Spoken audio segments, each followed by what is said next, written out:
Allô, comment ça va? Bien, et vous? Bien, merci. Par contre, j'ai un peu peur face à votre décision pour mon contrat de l'année prochaine. Je viens de recevoir le feu vert de mon docteur pour jouer suite à ma blessure. Ah, c'est pas grave, t'es vraiment un bon joueur pour notre équipe.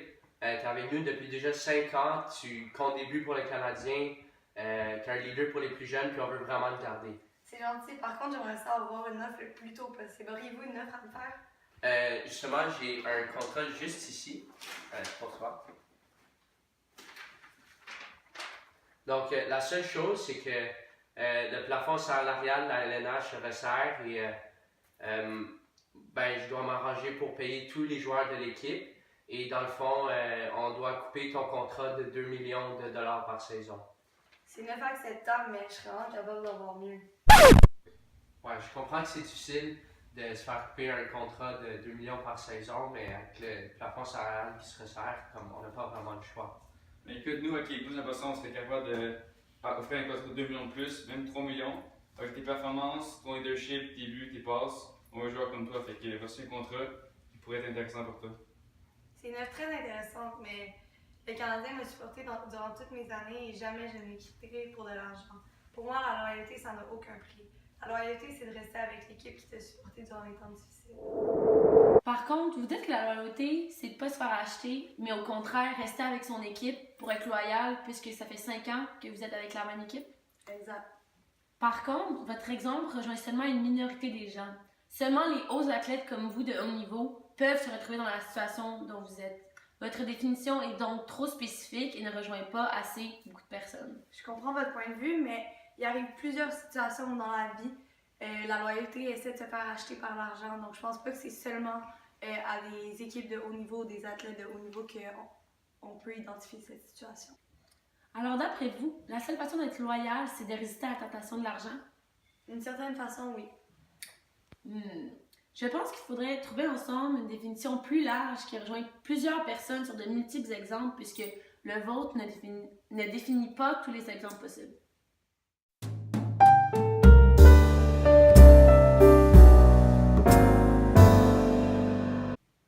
Ah, mais bonjour! Bonjour!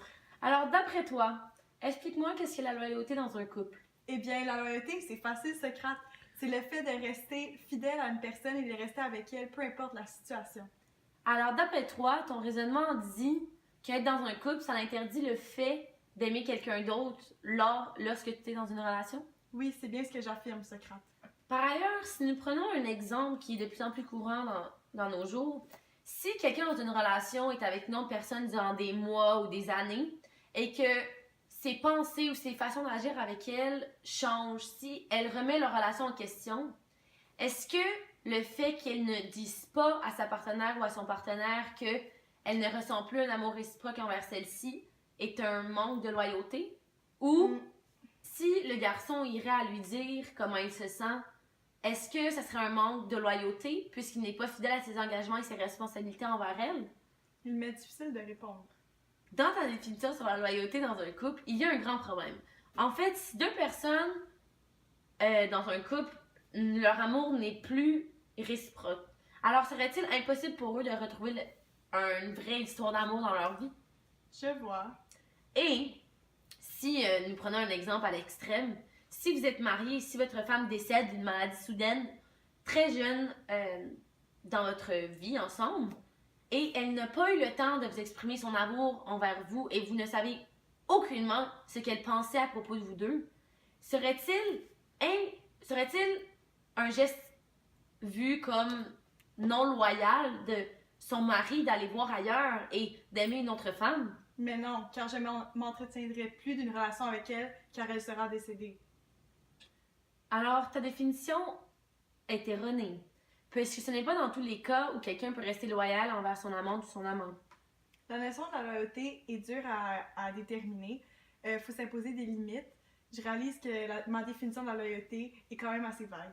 C'est exactement ce que je voulais te faire réaliser aujourd'hui. Mais maintenant, si je te donnerais un défi, ça serait d'essayer pour toi de te composer une nouvelle définition de la loyauté dans un couple avec les définitions que j'ai dit un peu plus tôt. Je pense, Socrate, que tout le monde a une définition différente de ce que c'est la loyauté.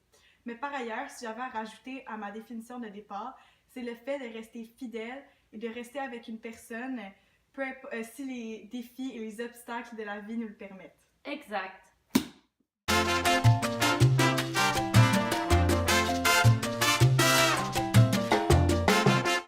Avez-vous entendu parler? Les élections arrivent à grands pas. Elles leur arrivent d'ici moins de 2 mois. C'est vrai. Ce genre d'événement me tient à cœur. Il faut éviter qu'un parti comme Québec solidaire prenne le contrôle de la province. Je suis d'accord avec toi. La CAQ, c'est le parti que je préfère le plus. Pourquoi? Parce que ces idées de droite, ils m'inspirent profondément. Et les voir gagner, ça serait mon bonheur. 2 hours later. Hey, ça va? Ah ouais, toi, bonne neuf. Bon, ben, ça va bien, là. Mis à part comme les élections qui s'en viennent bientôt, là, ça monte à la tête pour rien. Comment ça? Ben, c'est les partis de droite, la CAQ, je l'aime vraiment pas, puis les voir gagner les élections, genre, ça me rendrait vraiment triste. Hey, je pensais la même affaire. Voir la CAQ au pouvoir, ça m'en aurait tellement mal à l'aise. Alors, à l'instant, vous me dites que vous êtes dans une situation de loyauté. Oui, c'est crap. Je suis loyal à mon ami, je m'appuie sur mes idées pour lui faire plaisir. C'est bien beau être loyal envers votre ami, mais qu'est-ce avertir de votre loyauté envers vous-même?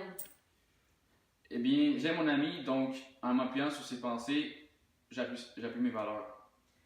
Par contre, vous êtes en train de dire que être loyal, c'est de changer son discours quand votre ami va penser différemment de vous?